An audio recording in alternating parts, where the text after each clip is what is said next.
بسم الله. أعوذ بالله من الشيطان الرجيم. بسم الله الرحمن الرحيم. إن الحمد لله نحمده ونستعينه ونستغفره.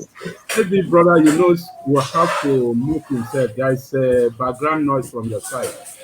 Uh-huh. Can you hear, Doctor? Yes, I can. Okay, please mute yourself. أعوذ بالله من الشيطان الرجيم. بسم الله الرحمن الرحيم. إن الحمد لله نحمده ونستعينه ونستغفره ونعوذ بالله من شرور أنفسنا ومن سيئات أعمالنا. من يهده الله فلا مضل له ومن يضلل فلا هادي له وأشهد أن لا إله إلا الله وحده لا شريك له وأشهد أن محمدا عبده ورسوله. يا أيها الذين آمنوا اتقوا الله حق تقاته ولا تموتن إلا وأنتم مسلمون. يا أيها الناس اتقوا ربكم الذي خلقكم من نفس واحدة وخلق منها زوجها وبث منهما رجالا كثيرا ونساء واتقوا الله الذي تساءلون به والأرحام إن الله كان عليكم رقيبا. يا أيها الذين آمنوا اتقوا الله وقولوا قولا سديدا يصلح لكم أعمالكم ويغفر لكم ذنوبكم ومن يطع الله ورسوله فقد فاز فوزا عظيما. أما بعد، إن أصدق الحديث كتاب الله وخير الهدي هدي محمد صلى الله عليه وسلم وشر الأمور محدثاتها وكل محدثة بدعة وكل بدعة ضلالة وكل ضلالة في النار. السلام عليكم ورحمة الله وبركاته. All praise is due to Almighty Allah. We thank Him, we glorify Him, we adore Him. May His peace and blessings be upon Prophet Muhammad sallallahu alaihi wasallam, his household, the companions, and each and every one of us who are trying our best to follow their path to the day of resurrection. Today, inshallah, we are here to kickstart one of the major objectives of Mawaddah Consult, which is the training and retraining of marriage counselors and aspiring marriage counselors in line with the Quran and the Sunnah of the Prophet sallallahu alaihi wasallam. So this is going to be the first program that Mawaddah Consults will be organizing to achieve its aims and objectives. So I want to use this opportunity to welcome all our participants to this program. And I'm also using this opportunity to welcome our guest speaker for today. We are going to have our first session for the seminar this morning, inshallah. And our guest speaker is in person of Dr. Abdullahi Saliu Ishola. He is a former HOD, head of Department of Islamic Law, Kwara State University, Malete. We welcome him to this program. So as I was saying, this is going to be the first program to be organized by Mawaddah. And what we seek to achieve by this program is to make sure that we sanitize our society. As we have all known, that the smallest unit of the society is the family. And there is no family without a marriage. It is the family that sets up a marriage. So we've now discovered that one of the areas where we are facing a lot of problems in our society today is the process of marriage. So if we can ensure that our marriages are conducted in line with the Quran and the Sunnah of the Prophet Sallallahu Alaihi Wasallam, and we make sure that we live our lives in accordance with the provisions of the Quran and Sunnah regarding Islamic family law, we would achieve a lot. May Allah make this easy for us. And one of the reasons why we are organizing this program is for us to correct the wrong impressions in our society regarding marriage. We have seen that a lot of people in our society assume the role of marriage counselors. But we find out that most of what a lot of these people are dishing out to the public are indeed injurious to many marriages in our society. So the need for us to come up with the Islamic alternative. May Allah make this easy for us. Without wasting much of our time, I would like to invite our guest lecturer for this session. Like I mentioned earlier, is Dr. Abdullah Saliu Ishola. He's going to be taking us through the topic, essential elements of an Islamic marriage. I hope Dr. Ishola is with us. Can you hear me, sir? Yes, I'm here. Dr. Ishola, can you hear me? I'm here. Okay, I hope you can hear me clearly. Alhamdulillah, I can hear you. Okay, sir. So that is my little introduction about the program. So I'm inviting Dr. Ishola to please lecture us on the essential elements of Islamic marriage. Meanwhile, I want to urge all our participants who are here with us to please try to take their notes, because we are going to benefit a lot from our brother and our teacher. Is indeed my teacher and is one of my mentors. So may Allah continue to be with him. We are going to gain a lot from him. So let us try and concentrate. Jazakumullah khairan. Bismillah. Assalamu alaikum wa rahmatullahi wa barakatuh.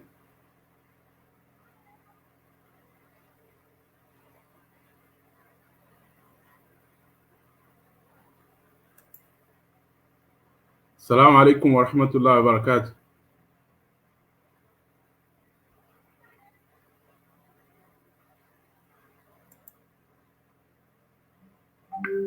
Assalamu alaikum wa rahmatullahi wa barakatuh. Can you hear me?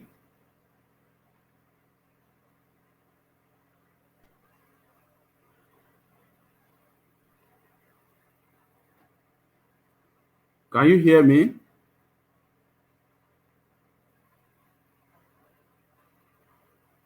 Wa alaikum assalam wa rahmatullahi wa barakatuh. Yes, we can hear you, sir.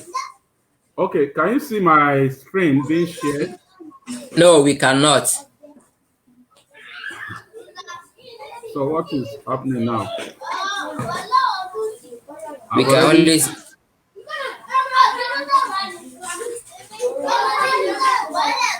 only see your name and the avatar.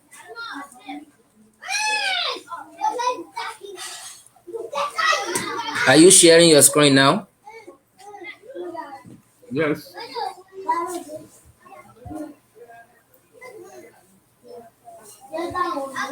Okay, can you see it now? No, sir, we cannot.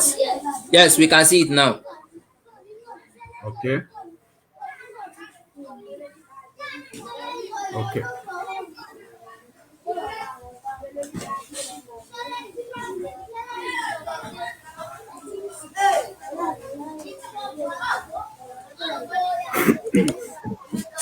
Please, can you mute yourself so that you can? Yes, I will do that right away. Okay.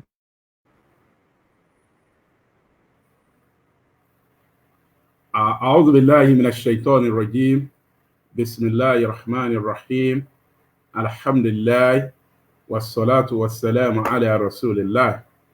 We thank Allah for giving us this opportunity, and I want to thank the Mawaddah Consult for giving me this opportunity to be part of this program. As we have been informed, the focus of my presentation is on the essentials of Islamic marriage. Please, I don't know, I can only see myself. I can't see the screen being shared again for me to be able to control it. So it's only bringing, so I can't see the screen I'm sharing again.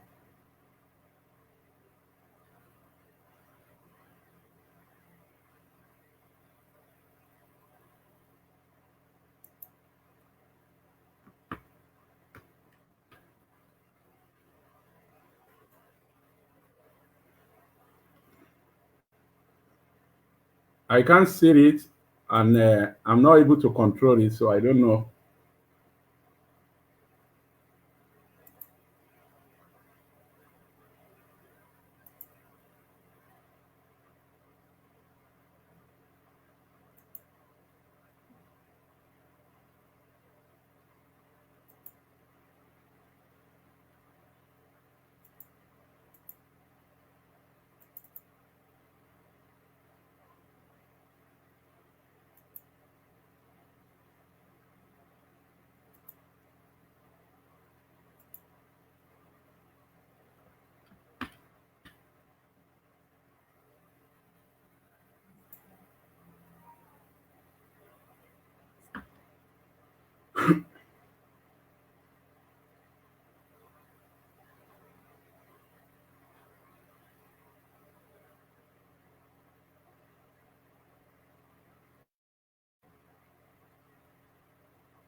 I can't control the screen. So maybe I'll stop the screen sharing and continue with the presentation, because I can't really even see what I'm sharing here.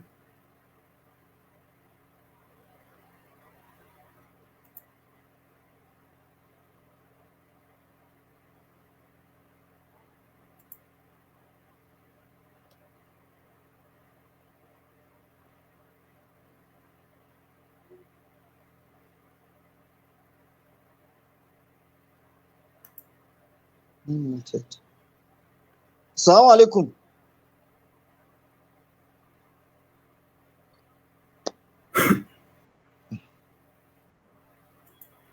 So if you can hear me, as you are aware, the presentation is essential element of Islamic marriage. And on the outline, I'm going to have the following breakdown. I give an introduction, then Islamic conception of marriage, and thereafter we talk about so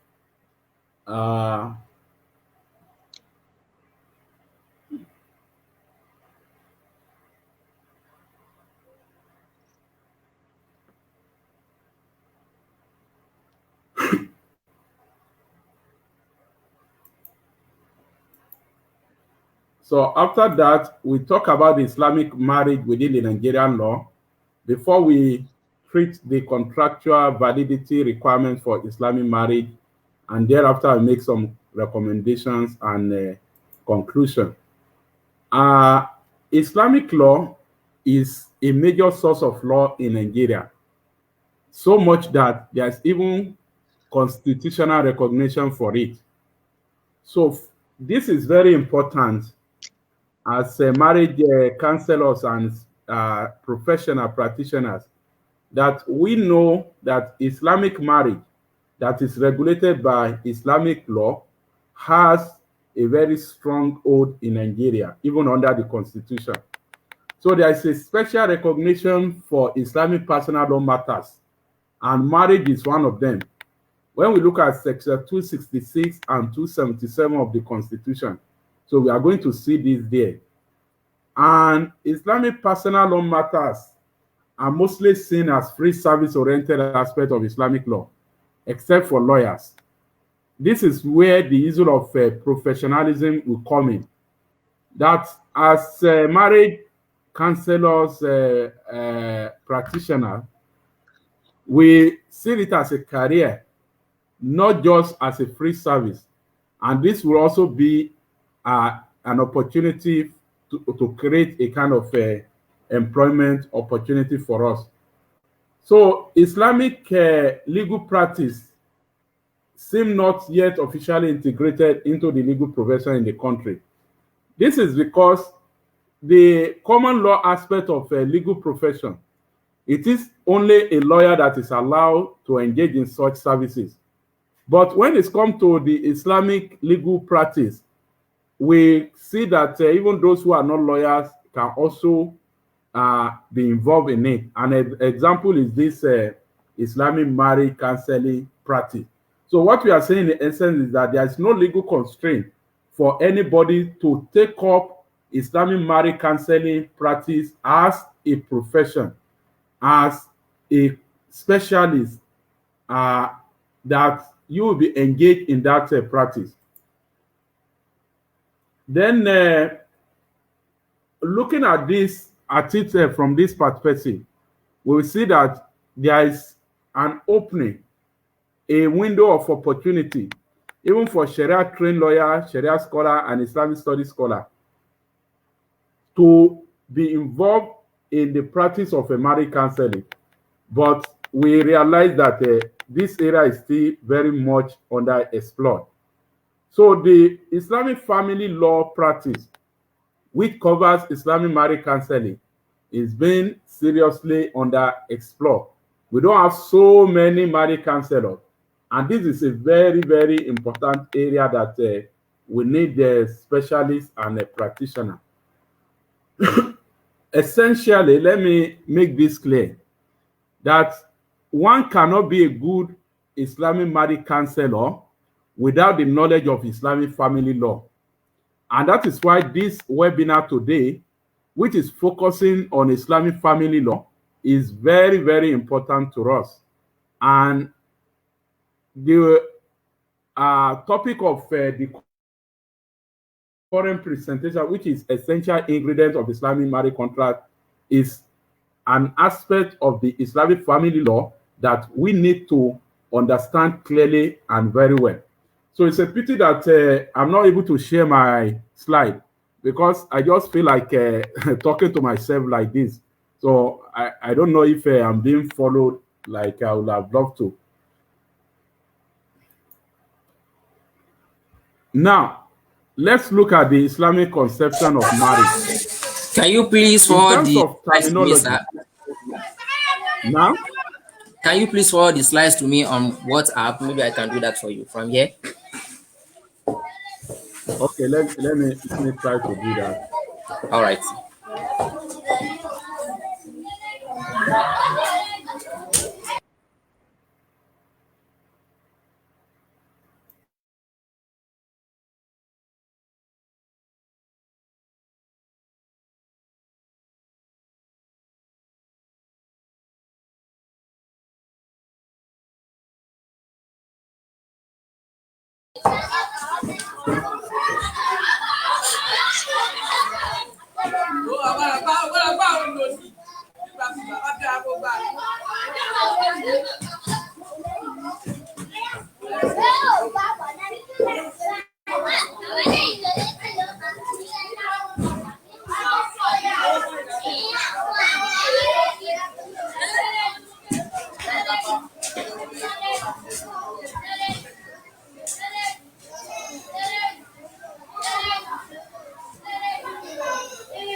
Okay, I've forwarded it.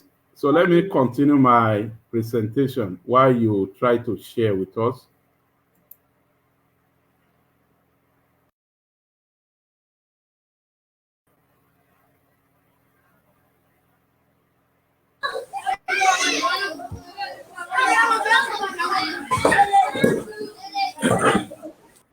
So I'm now on Islamic conception of marriage. If you can share that and go to that, that is slide 5. Now, we need to understand that Islamic marriage is called by either of two terms by the scholars. Either they call it a nikah or they call it a zawaj. And that is why if you want to read the books of fiqh on Islamic marriage, some we call it Kitab al-Zawaj or Kitab al-Nikah. So this is very, very important.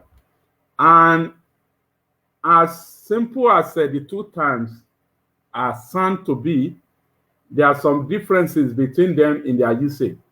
We notice that a nikah is used by scholars of Sharia and writers mostly, while a zawaj is used by fiqh scholars. There are times when we try to differentiate between fiqh scholars and Sharia scholars. So the Sharia scholars use nikah and a zawaj, which means a nikah is a much more formal terminology, while a zawaj will be informal. So technically, as a professional, if you want to use the term to refer to marriage, we call it a nikah. But if we are just trying to be less formal, less technical, then we can call it a zawaj. So the rulings relating to matters of nikah or zawaj is what is conceived as Islamic marriage. And also, in its conception, they look at it from three perspectives. They talk about the meaning, the linguistic meaning, al-ma'na al-lugawi, the linguistic meaning, that is in the usage of the Arab themselves. When they say an-nikah, what does it mean? What it means simply is a kind of interconnectivity, a kind of intercourse, a kind of interrelationship. When something is interconnected or interrelated with each other, so what they are referring to in that sense is, when they say nikah in that sense, is to refer to the interconnectivity. They may talk of interconnection or interconnectivity of the tree. So that is the linguistic usage. Then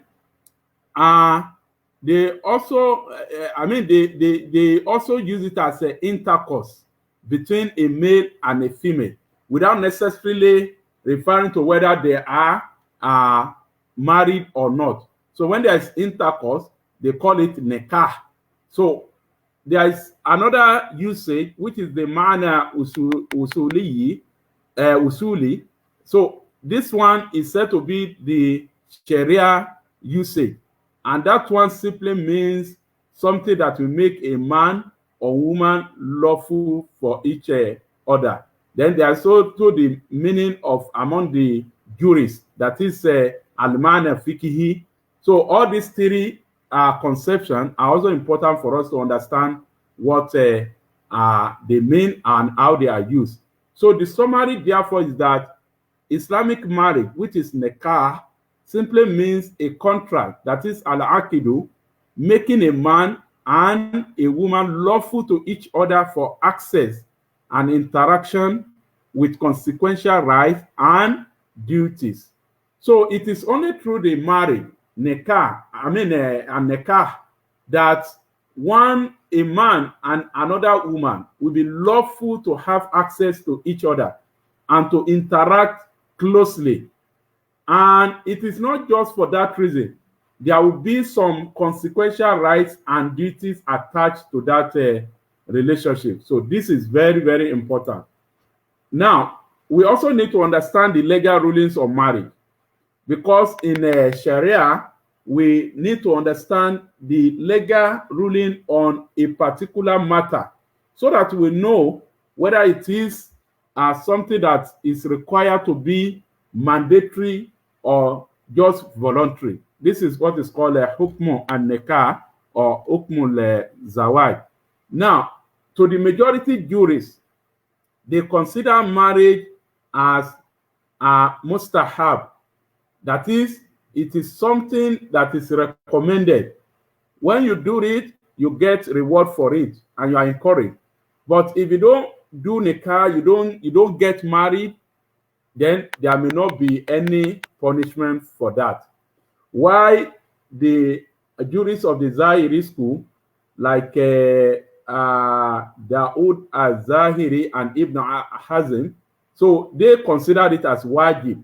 That is, it is mandatory that everybody, at least once in one's lifetime, one must get married.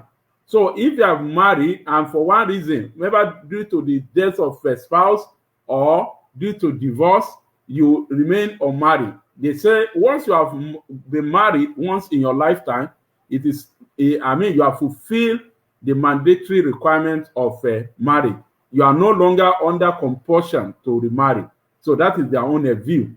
Why the Maliki school are of the view that the legal ruling on marriage will depend on the circumstance of each person. That it is the condition in which somebody has found himself that will determine what is going to be legal ruling on him or her as far as marriage is concerned. So to them, they posit that there are circumstances when the marriage will be wajib, it will be mandatory, why there will be a time when it will be mandub, why then it will even be haram at some time, why it will just be ibaha, something that is just lawful, that is allowed, and nothing is attached to it, whether you do it or not. So this, they consider it to be dependent on the circumstance of the party affected. So the summary of the legal ruling on marriage is that it is legally recognized by Sharia. It is not something that we will consider whether it is not allowed in the Sharia. So we need to understand this point. Now, from the Nigerian law perspective, what is the position of Islamic marriage within the Nigerian law? Firstly, we need to understand that it is an item of the Islamic personal law matters. In Nigeria, Islamic law seems to have divided into two, namely Islamic personal law matters and non-personal law Islamic matters. So within the Islamic personal law matters, which are specifically stated in the Constitution, we find out that marriage is within that. Because it is not all Islamic matters that are within the considered as Islamic personal law matters. For instance, the issue of zakat is not part of Islamic personal law matters. The issue of Islamic finance is not Islamic personal law matters. So waqfu, mirath, and others like that, they are within the Islamic personal law matters. So marriage, the solution, validity of marriage is also part of Islamic personal law matters. Then more importantly, when the court want to determine the personal law of an individual, when a person dies and there's argument on what was his personal law, to be able to determine the law that we apply to his estate distribution. So they always consider marriage. And the position is that if somebody gets married under the statutory law, which is called a Marriage Act, they also call it court marriage, that such person has chosen the English law, the common law, to be his personal law. But the argument is that even if a Muslim gets married under the Act, that will not change his personal law from being Islamic law. Even though as a Muslim marriage counselor, we need to get our clients educated, because we may have some of them that will say, can we go to court to go and obtain a marriage certificate? If they do that, the implication will be that they have converted their marriage into statutory marriage, And that one will ordinarily mean that they have chosen common law to regulate their affairs. And if their marriage is to have any issue and they want to dissolve the marriage, they will have to go to high court instead of going to Sharia court. That is number one. Then number two, if any of the parties dies, the inheritance of that person may likely be subjected to the non-Islamic inheritance system. Sorry, sir. Yes. What page are you now, presently? I'm on slide 7. All right. Islamic marriage within the Nigerian law. All right. You may continue. Okay. So this, I think this is where I am now. So now, when we look at this like that, so marriage, that is statutory marriage. If you married and you obtain the statutory marriage certificate, it means you have converted your marriage to that of a statutory marriage. And the implication of this would be that you have chosen the non-Islamic law as your personal law. Then secondly, the court will also look at the way of life, that when you are alive, what kind of way of life did you adopt? And we have cases where the court considered that because somebody has taken chieftaincy title within a particular tribe in Benin, so they decided that he has chosen the Benin customary law as his personal law, and that will regulate his inheritance. So the message here also is that as professionals, when we are doing counseling, we must educate our client to understand the implication of whatever step they are taking. Obtaining marriage certificate may appear to be too trivial, but legally it has consequential implications.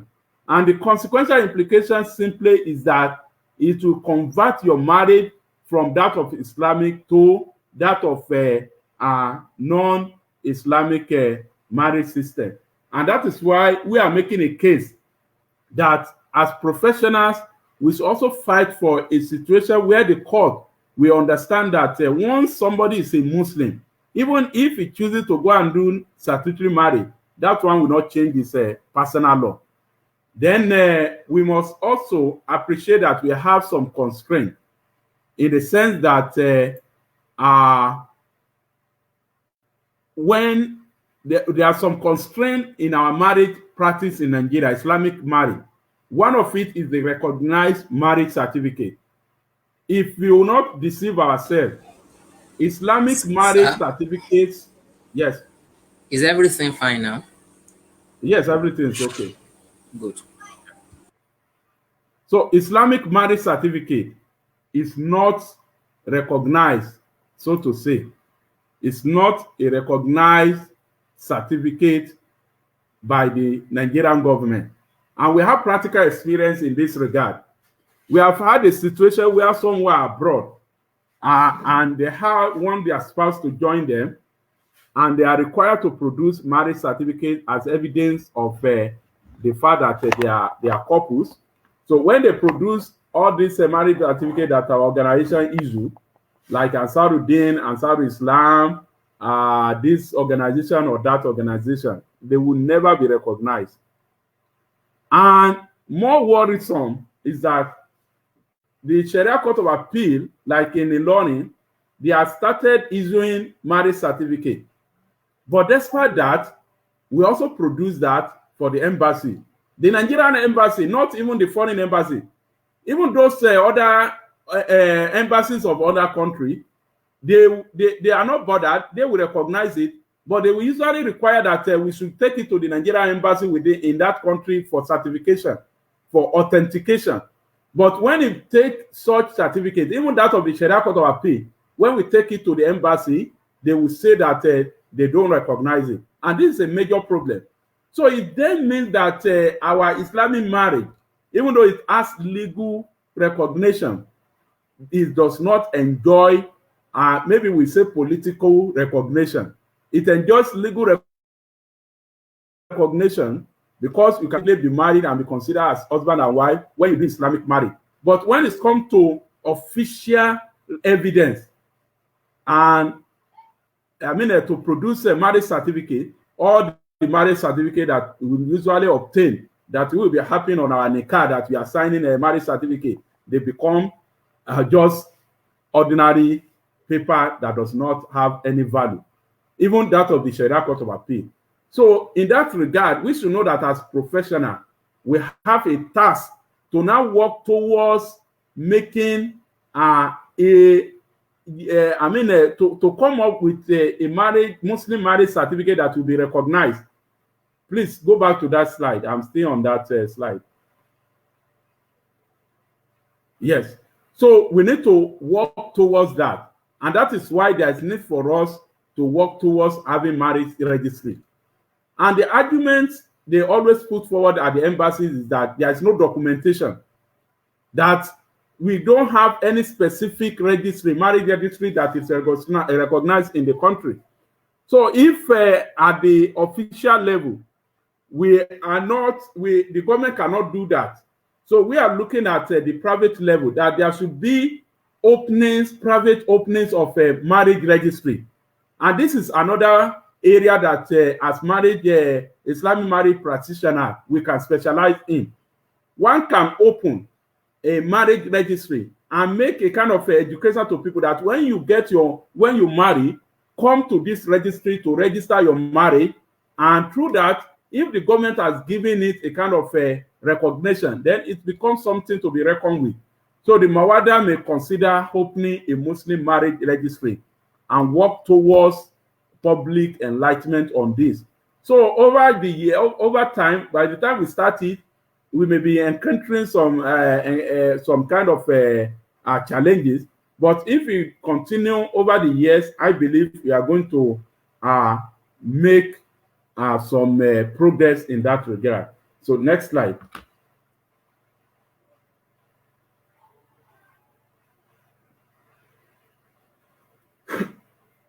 Before that,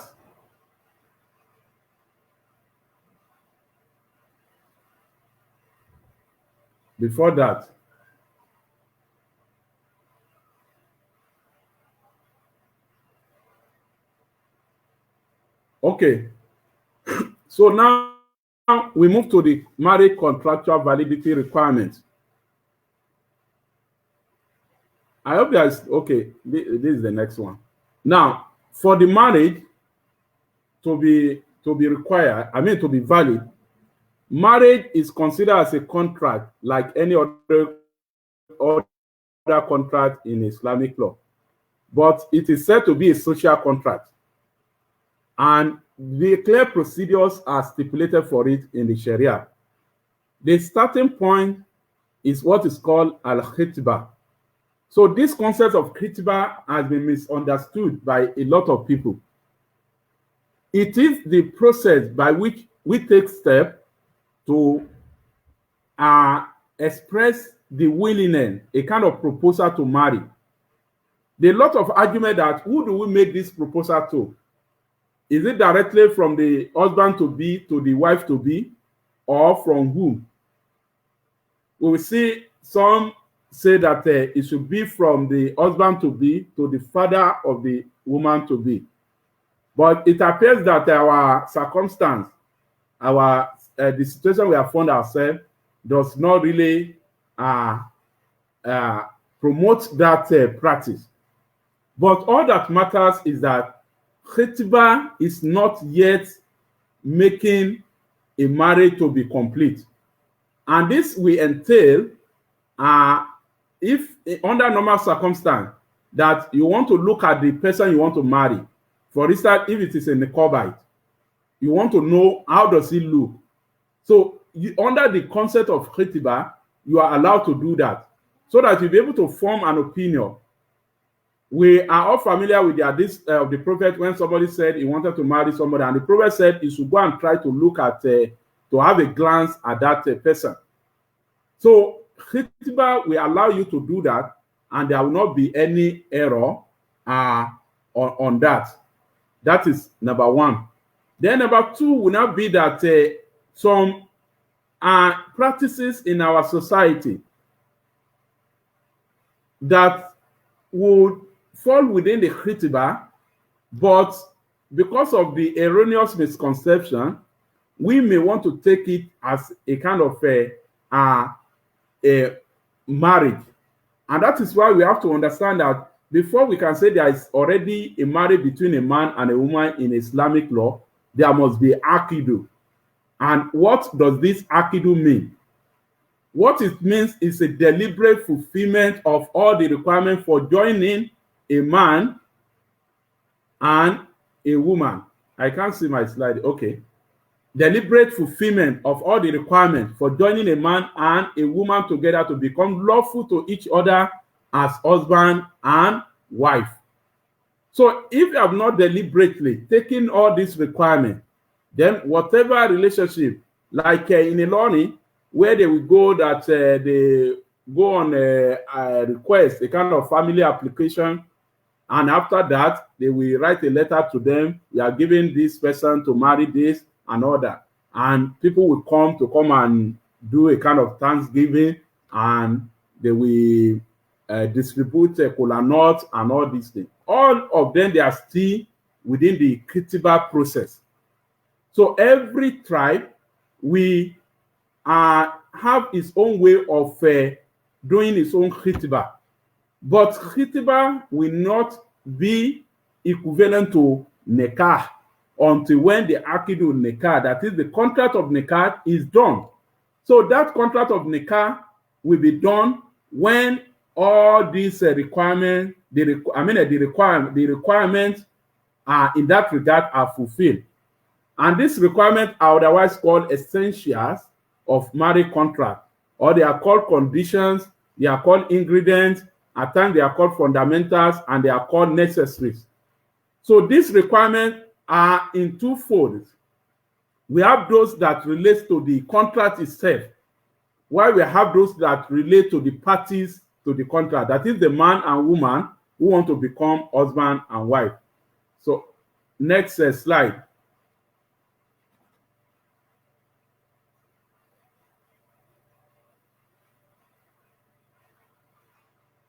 Now, so we now look at this essential as relating to the two folds. The first one is the condition related to the marriage contract itself. Before we can say the marriage contract is valid, we must have these four conditions fulfilled. The one is the presence of wali. There must be a wali for the marriage, that is the marriage contract, guardian, who may be the father or the father or father, grandfather. So this one may be done even directly or dedicated to another person by that father. Then it can be the brother of the woman in question, if the father is not available. Then it can even be the son of the woman, if the woman is a divorcee or a widow who wants to remarry and he has a grown-up son, so they can be his wali. Then it can be the paternal uncles. And these are, the exercise of the role of wali can be done orally, that we make them to give permission to that marriage. The Quran says, so the implication of this is that there must be permission to marry a lady, and that must come from his wali. And it can be orally, it can be in writing, and it can even be by action. For instance, it is being done in a learning where they will approach the family or the father. They will ask, okay, they write a letter that, yes, go and inform them that we have agreed that our daughter will be given in marriage to your son. So that is by action. But we must know that only the woman requires wali. A man does not require wali. It will just be a matter of honor for a male to request for the permission of his father to get married. But in terms of the legal requirement, it doesn't require the permission of anybody to marry. because it doesn't require the the presence of a wali. Then there must be witnesses to the marriage. There is no room for secret marriage in Islamic law. But these witnesses need not be the whole world. At least 2 people must be aware and they must be present to witness that marriage, that akidu, the joining together of the 2 as husband and wife. Then we need to understand that marriage ceremony, wedding that we do, is it part of the means of satisfying this requirement of witnesses? This will depend on when the marriage wedding is done, because we have what we call a walimatul nikah. So walimatul nikah is even expected to be done after there has been a kind of cohabitation between the husband and wife. It's just to celebrate that cohabitation, not a condition of part of what should be part of akidu nikah. So it's supposed to be a post akidu nikah that, okay, alhamdulillah, we have now become husband and wife and we now want to celebrate that. That is what walimatul nikah is ordinarily supposed to be, not to be conditioned as part of the thing that we will require to fulfill before we now say we want to do a kind of, we want to have the marriage to be valid. So as professional, when you are counseling your client, in order for them to follow the step and to satisfy the marriage contract requirement, they should have done the marriage akidu nikah before the day of before the day of a walimatul nikah, because there cannot be walimatul nikah when the akidu nikah has not been done and the husband and wife have not entered into each other. So it's a kind of a mix-up that we do in this our society. So as professional, it's part of the counseling that we need to do, that akidu nikah should be done before the marriage ceremony, maybe 1, 2, or 3, or even a week interval.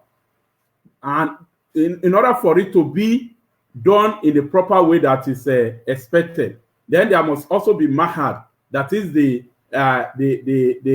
dowry or bride price. And this would be essentially between the husband and wife. It's not something that must be pronounced or it must be made public. And funnily, we see in our ceremonies where they will say the husband want to pay the dowry of the wife, they will not still require the audience to come and contribute, that who want to support the husband. So does it mean that that wife is going to become lawful to whoever that has contributed to the dowry? Because dowry is one of the ingredients, the essential that will make the marriage contract to be complete and to make them lawful and lawful to each other. Then there is also the offer and acceptance, that is marriage expression, which is called al-ijab wal-qabul. So these 2 elements are always at times separated or they are combined together. But the best is to combine them together because they go hand in hand. And that is by way of expressing.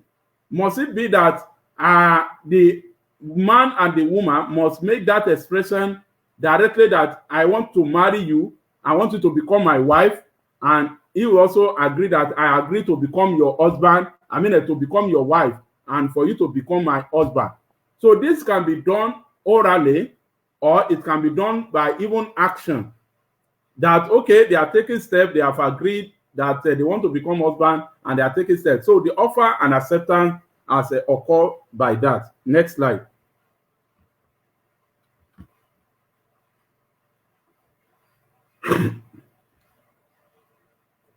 So now we have the essentials related to the woman as a party. Because apart from the contract, each party is required to fulfill certain conditions. So for the woman, it's required that the woman must be free from all marital bonds. You cannot say you are anticipating divorce, and for that reason, you're already taking steps on who are going to marry after you are able to accomplish that divorce. If you do that while you are still in a valid marital bond, that marriage cannot be valid. And on that note, it can make even the man that the woman eventually marries to make them unlawful to each other forever. So it is not allowed that one should be a woman should be in a lawful marital bond and still be conducting or working towards conducting another nikah.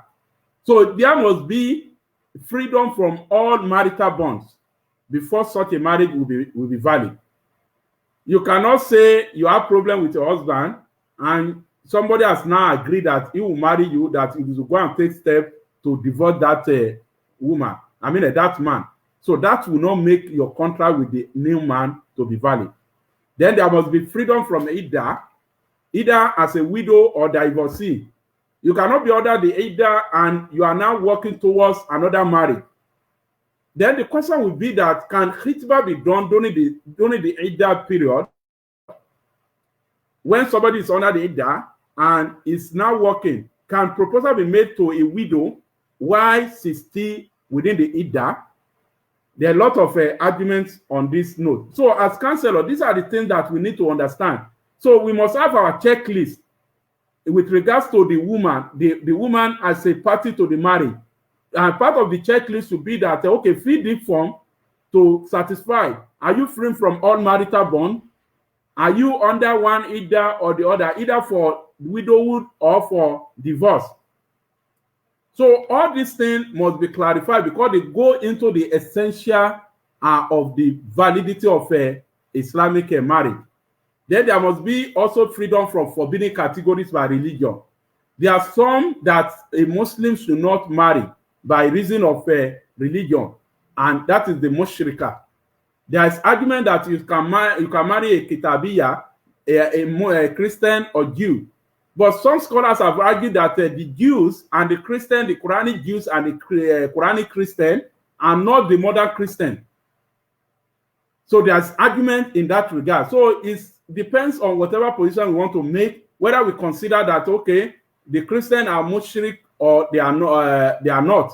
So if they are, it means a female Christian or female Jew cannot be married by a Muslim, because that is completely prohibited under the in the Quran. Then there must also be provision and freedom from forbidden category by blood relationship. There are some people that are related by blood who are prohibited from marrying each other. This are expressly spelled out in Quran 4, Surah An-Nisa, verses 22 to 24. And under these categories, we are going to face some complexity. I will give an example. One common example is the marriage of cousin to cousins. You will be surprised that under the Marriage Act, cousins are prohibited from marrying each other. But in Islamic law, cousins are allowed to marry each other. A brother, two brothers, their son, one brother has a son and the other one has a daughter. Both of them can get married to each other because they are cousins. There is also a scenario recently argued on the platform of islamicinfo.com or some Islamic question or something like that. There was a question that can a stepchild to a woman marry the daughter of that woman that is who will consider as the daughter of that woman to another man. A woman is married to a man, and that man has a son, and the woman also has a daughter to which she gave birth to another man. Can both of them marry to each other? What is their position? Morally, we want to look that they have a kind of a close relationship. But legally, when we look at the list of those that cannot be married under Quran 4, verse 22 to 24, we see that there's nothing prohibiting them. There's also another scenario. A woman married a man, and that man has a daughter from another woman. and the brother of the new wife now marries to the daughter of the husband of her sister. Is it allowed? So as professionals, we may encounter all these kind of cases. So we must be very, very clear and be well knowledgeable about all these prohibited categories of relationship under the Quran 4 verses 22 to 34. So we need to study them and digest them clearly to be able to be well guided. Then there must also freedom from adultery or fornication. In Quran, Surah An-Nur, there is provision that certain people must not be married to each other. So we must be clear about that categories of prohibition. If a woman is known to be a fornicator, well known, it is not allowed for a Muslim man to marry such. Next slide.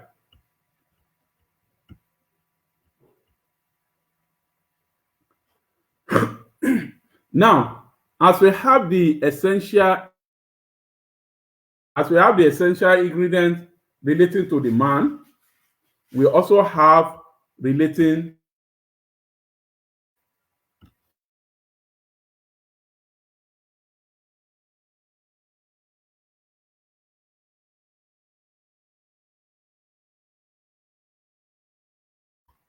now for a man to be legally competent to marry, he must be a Muslim. If the woman he wants to marry is a Muslim, even though a Muslim man is allowed to marry a non-Muslim who is a Kitabiya. Now, a Muslim woman is not allowed to marry a non-Muslim man. So this is part of the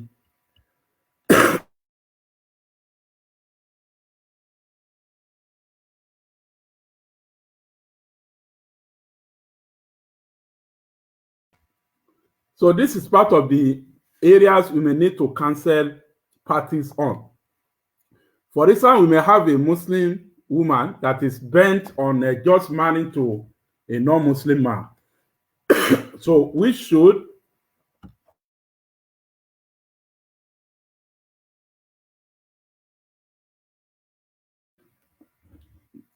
as professionals be able to counsel such a woman very well. Then a man must not be married up to 4 wives as at the time of the contract. So if a man is saying, okay, I have 4 wives, but I'm planning to divorce another one. So that's why I'm making plan to get this one as a replacement. So that one will not be allowed. Then he must not be married to a woman closely related to the intending woman for marriage. E.g., for example, you cannot have 2 sisters under the same roof at the same time as wives of a man. Then there must be freedom from forbidden category by blood relationship, like you have said. You cannot marry your aunt, you cannot marry your daughter, you cannot marry your mother and all that. So the man must not be in a forbidden relationship with the woman that he wants to marry. Then there must also be freedom from adultery or fornication, like we have said earlier, also with relation to the man. So now, next slide. So the recommendation we want to put forward is that for those who in our universities, we understand that mostly now people only do Islamic studies without a clear focus on specialization. So our advocacy should be towards having an Islamic study program with a kind of a Islamic family system as specialization. There's also the need for private organized professional institutes, like which will work towards having acquisition of Islamic family professionals. Yes. Your face is no more displaying. Now it's displaying. I can see it. I can see it. Okay. So the next slide, which is the conclusion.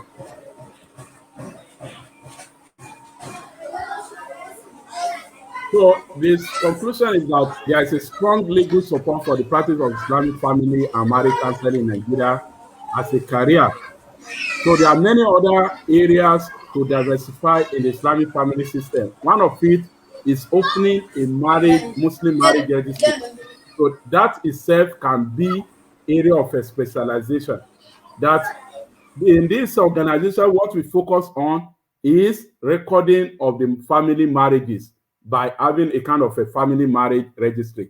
Then Islamic marriage counseling is a laudable service needing more professionals and practitioners. So I want to congratulate those who are venturing into this area. So may Allah make it easy for us. So I thank you for your attention. Jazakumullahu khairan. Assalamu alaikum wa rahmatullahi wa barakatuh.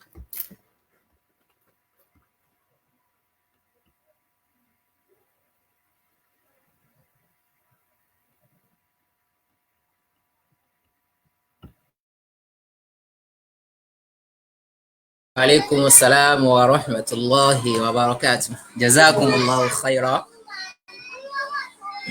Barista.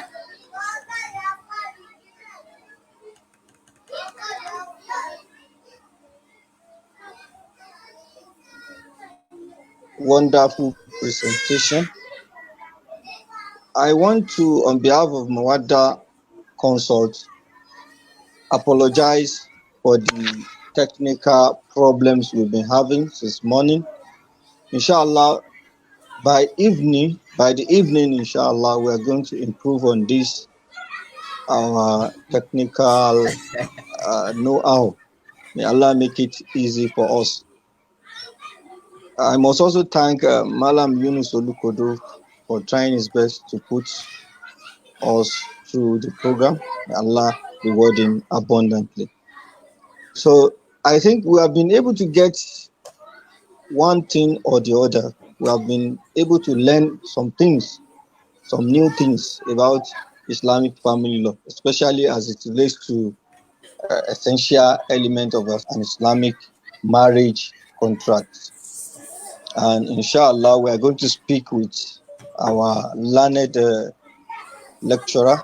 So please release a copy of the PowerPoint to us so that we can share with all the participants, because this is one of the things we want us to be exposed to. Even if you are having technical problem in trying to hook up with us on this platform, StreamYard, by the time you go through the PowerPoint, you would thank us and thank the guest lecturer. May Allah reward him abundantly. So, and there is a particular document the guest lecturer sent to me before now. I had sent it to the platform so that we can all download. Let us read the document together with the PowerPoint. We'll get a lot of information about the topic that has been discussed with us this morning. May Allah subhanahu wa ta'ala reward each and every one of us abundantly. Before closing this session, I would like to entertain questions from our participants. So you can please put your questions in the comment box so that we can read them out for the guest lecturer to attend to them one after the other. So if you have any question, please post it. Yes, Sister Rashida, you can put your question in the comment box. Assalamu alaikum. So we are waiting for questions now. Assalamu alaikum. I think we can also allow the participants to respond if they want to make comments, because that's the part of the essence of the training. If they prefer to respond or to comment, so we allow them to do that.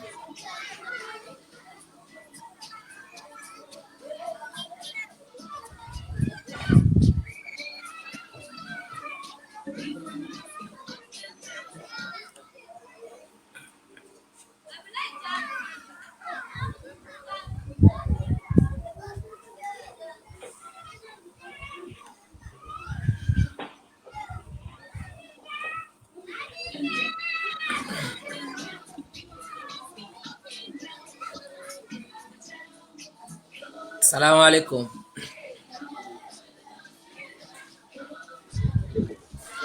My question is in the chat box already.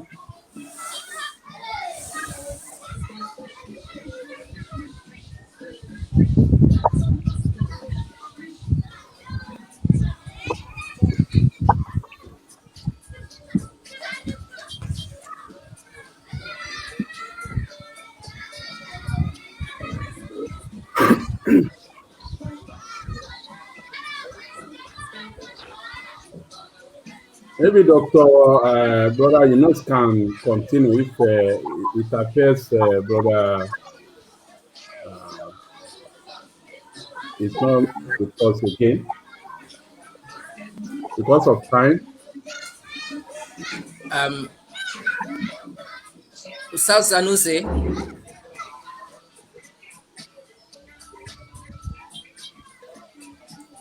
Sanusi.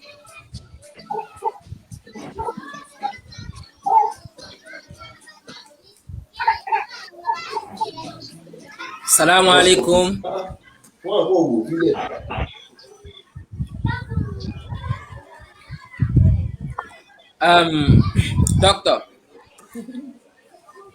Dr. Ishola. I'm with you. All right, sir. We have a question here, sir. I'm with you. Now, the sister asked, is walima to nikah compulsory? Like, if an individual was not able to do it, can they still do it after over time, years of a marriage?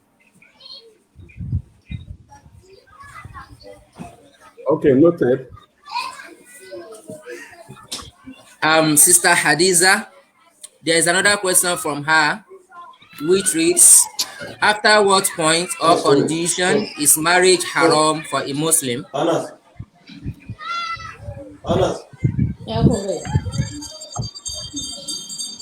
Are you here, sir?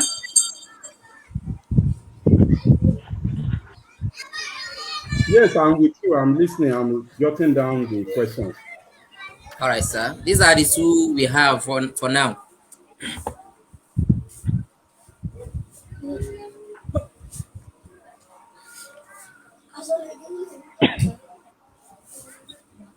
Now, let me quickly react to that. Now, Walimatun Nikah, we have talked about the essential element of Islamic marriage, which means those are the things, conditions that we must meet before we can say we have a valid marriage. And from the legal perspective, it means even if a man and a woman want to claim that they are married, because we have seen cases where some even be living together for years, thinking that they are married. But when it comes to establishing legally that they are actually married, there may be one of these ingredients missing out. And once it misses out, it means that such a marriage is not valid. We have a case where somebody died and the wife wants to inherit from the estate. And they challenge her that she's not entitled because she was never validly married to that man. Now, what was the argument? The argument was that as at the time they married, it was not from the father. It was even the father that challenged that the woman could not inherit his son. That as at the time they got married, the woman was not. It was not from her father that the man got the permission to marry her. That it was from one head of the family or something like that. So, and the court had not to analyze that. Okay, if that is the case, it means that there was no valid marriage. So, Walimatul Nikah is not part of the essential. It may mean that, it means that it is not something that we will now be head bent, that if I have not done my Walimatul Nikah, And that is why I raised the question that we have to understand the difference between Akidu Nikah and Walimatu Nikah. And Walimatu Nikah itself is just to celebrate, to give thanks to Allah. Whereas to us here, we do our wedding, the Walimatu Nikah, the ceremony, as if we are doing it to let people know that this person has become wife and husband. They have become husband and wife. Whereas the essence of Walimatu Nikah in Sharia is even to give thanks to Allah that has made it possible for a man to have become husband and wife. So we could see that even the man that is the genesis of the Walimatu Nikah, it was after he had done the marriage, that even the prophet himself was not aware, that he now informed the prophet when the prophet saw him that he was looking better, that what happened? He now informed the prophet that he had got married. He now said, oh, you got married and you did not even celebrate it for us. Just like we do say now that you will watch it for us. So the prophet now said, okay, try to do the ceremony, even if it's just to kill a ram. So it's just a way of showing gratitude. So if genuinely one is not able to do that, and it doesn't mean that one must now, like Yoruba will say, you must now feel a party or feel on a roka or on a roka before you can now say you are doing a marriage ceremony. So these are some of the things that are making things difficult for people. Even one can call one friend and just call them for an evening entertainment that I want to do my Walimatu Nikah. So please come to my house to come and eat with me. 4 or 5 of them. So if you have done that, you have done your Walimatu Nikah. So if one is not able to do it, it's not something that will be a kind of a debt on one's neck as far as the law is concerned.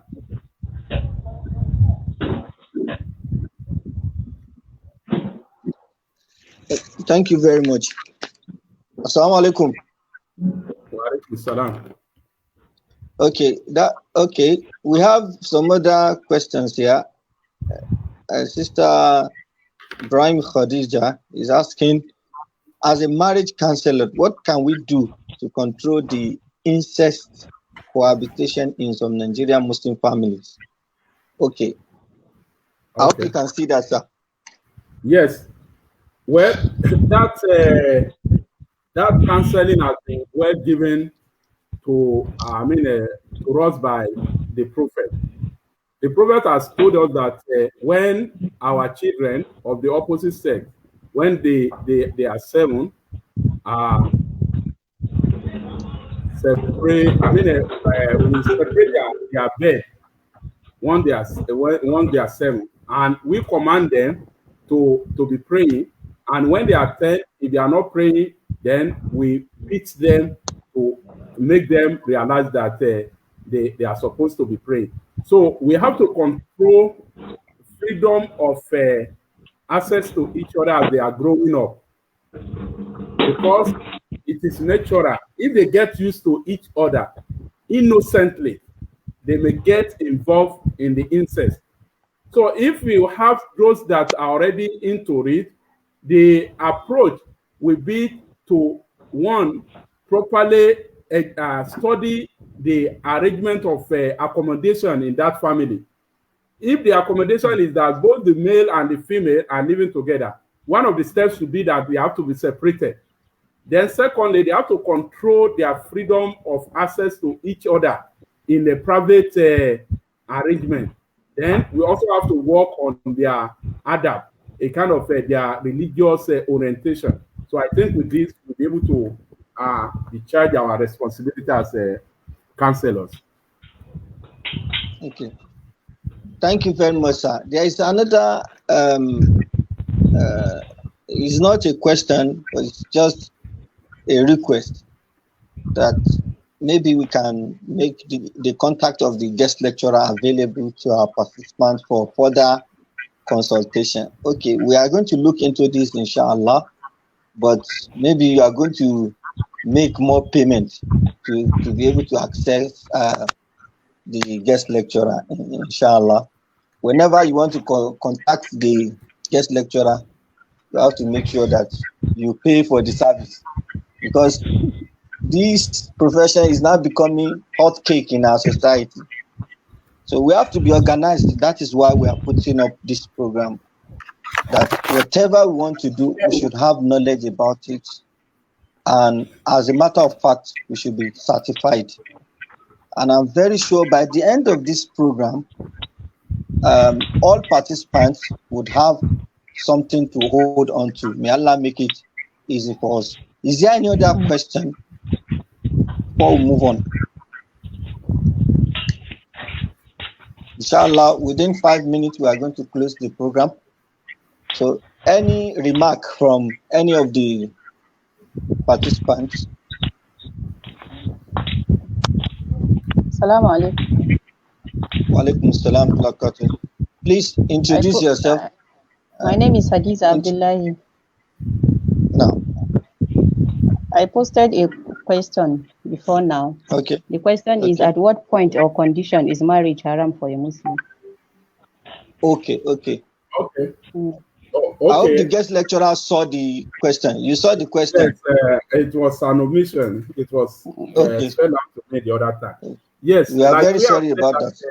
The Maliki school said that it is the circumstance that will determine the legal ruling on marriage. So marriage will be haram for any man that cannot fulfill the marriage expectation, like cohabitation. If you have a maid who cannot perform, so it becomes haram for such a person to marry. Then, if somebody is already married and is anticipating that if he marries more wives, it's going to, it's going to cause hardship to him, that will not put him under condition to be looking for means to cater for them under, a haram way. Then it becomes forbidden for such. In that circumstance, such a person cannot marry more wives. So these are what the jurists have said concerning when the marriage will be prohibited.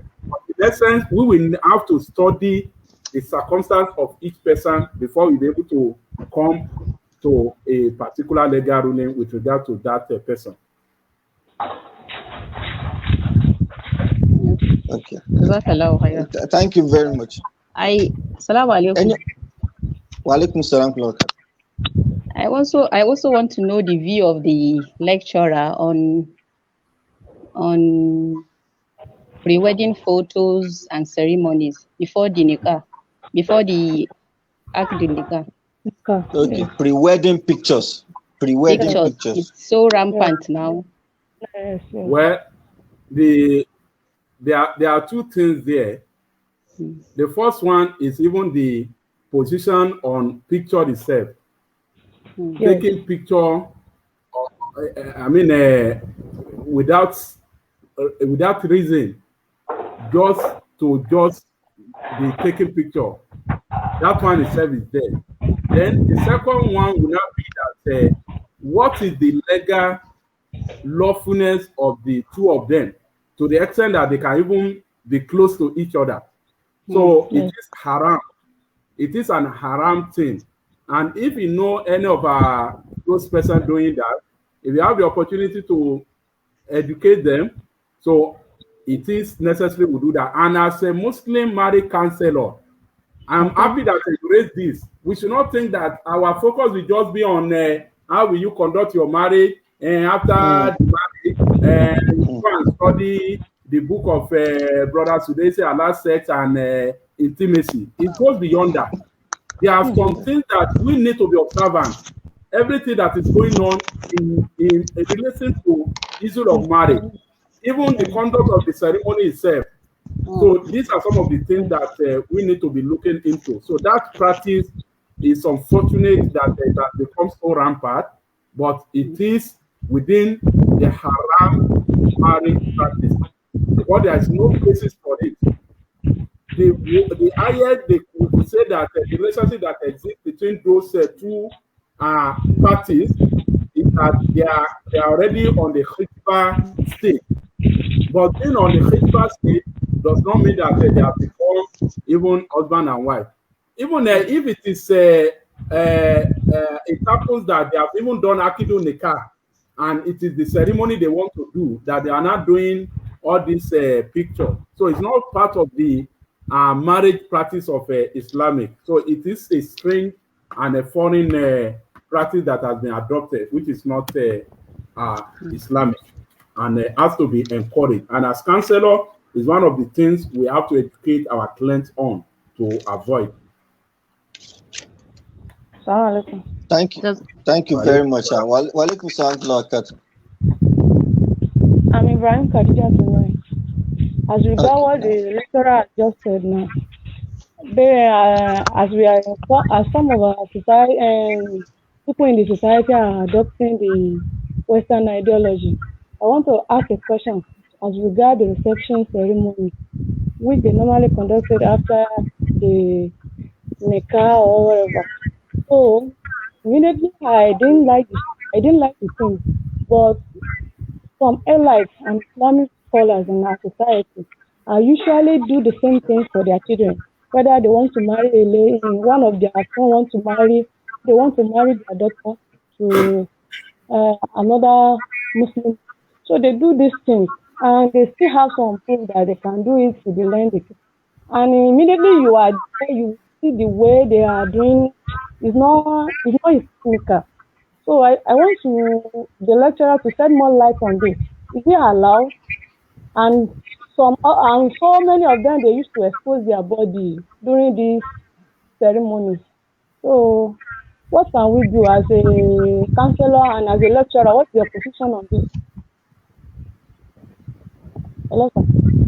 Yes. I think it is clear by itself. There are a lot of Islamic violations that are experienced here. One, as I've mentioned, exposing one's body, nakedness unnecessarily in public. It's haram. Then we will see that in such scenario, there is also the experience of free intermingling of male and female.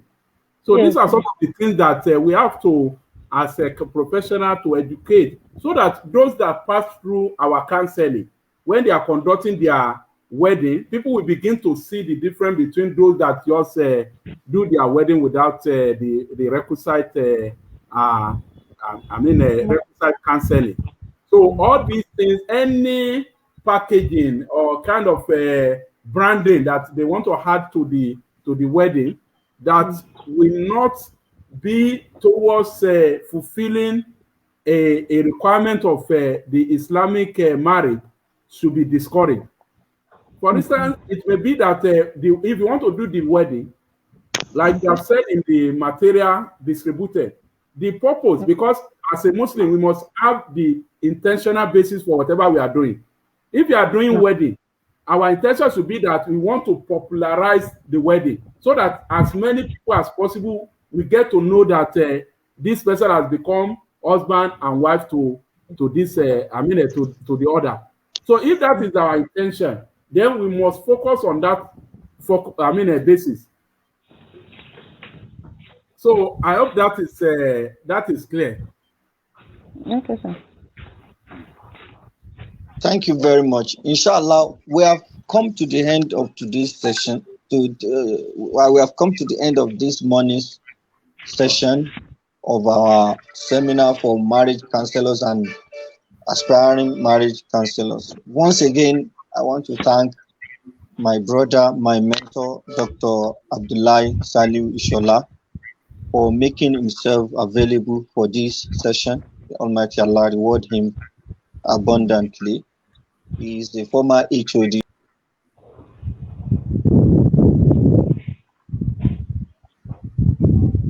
Get to hook up with us by 4:30 p.m. inshallah.